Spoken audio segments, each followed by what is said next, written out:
یہ کہانی ہے ایک ایسی جنگ کی جہاں ایک چھوٹی سی جماعت نے اللہ تعالیٰ کے بھروسے پر ایک بہت بڑی فوج کو ہرا دیا۔ ابھی آپ نے سوچا کہ طاقتور ہمیشہ نہیں جیتتا، جیت ہمیشہ ایمان والوں کی ہوتی ہے۔ آج جو واقعہ میں آپ کو سنانے جا رہی ہوں یہ قرآن پاک کی سورہ بقرہ 246 سے 251 اور تفسیر ابن کثیر کا خلاصہ ہے۔ یہ وہ وقت تھا جب بنی اسرائیل پر ظلم چھا گیا تھا۔ ان کے دشمن عمالقہ نے ان کا سب کچھ چھین لیا تھا۔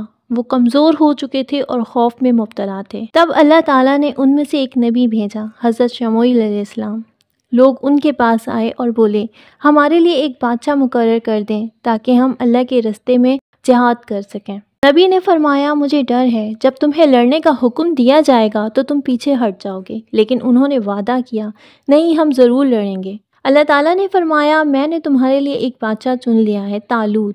مگر وہ قوم انکار کر بیٹھی اور کہنے لگی کہ یہ کیسے بادشاہ بن سکتے ہیں، نہ یہ مالدار ہیں اور نہ یہ کسی بڑے خاندان سے ہیں۔ نبی نے فرمایا، اللہ نے انہیں تم پر فضیلت دی ہے، انہیں علم دیا ہے، طاقت دی ہے، اور بادشاہت تو اللہ تعالیٰ دیتا ہے جسے چاہے دے۔ اللہ کی نشانی کے طور پر وہ صندوق واپس آ گیا جسے تابوت سکینہ کہا جاتا ہے۔ وہی تابوت جس میں حضرت موسیٰ علیہ السلام کی لاٹھی اور کچھ برکت والی چیزیں تھیں۔ یہ اللہ کی طرف سے ثبوت تھا کہ طالوت ہی سچے بادشاہ ہیں۔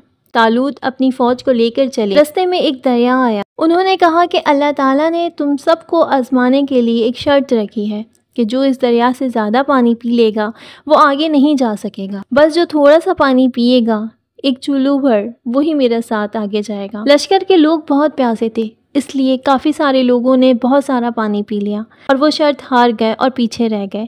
صرف چند ہی صابر اور ایمان والے لوگ طالوت کے ساتھ آگے بڑھے۔ سامنے جالوت کا لشکر تھا جو کہ ایک بہت ہی ظالم بادشاہ اور مغرور اور طاقتور بادشاہ تھا۔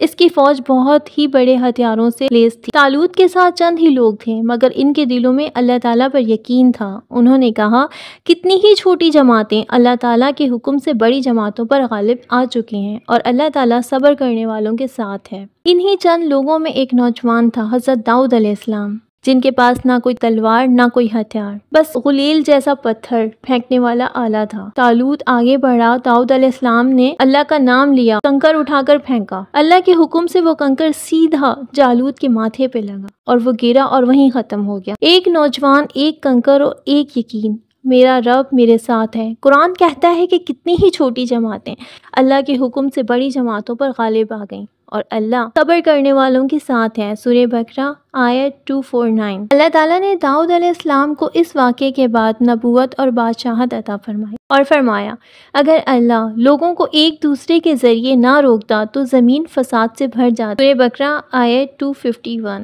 یاد رکھیے کہ جیت ہمیشہ طاقت سے نہیں ہوتی بلکہ ایمان، صبر اور یقین سے ہوتی ہے۔ اگر دل میں اللہ ہو، اللہ پر یقین ہو، تو ایک پتھر بھی ایک پہاڑ گرا سکتا ہے۔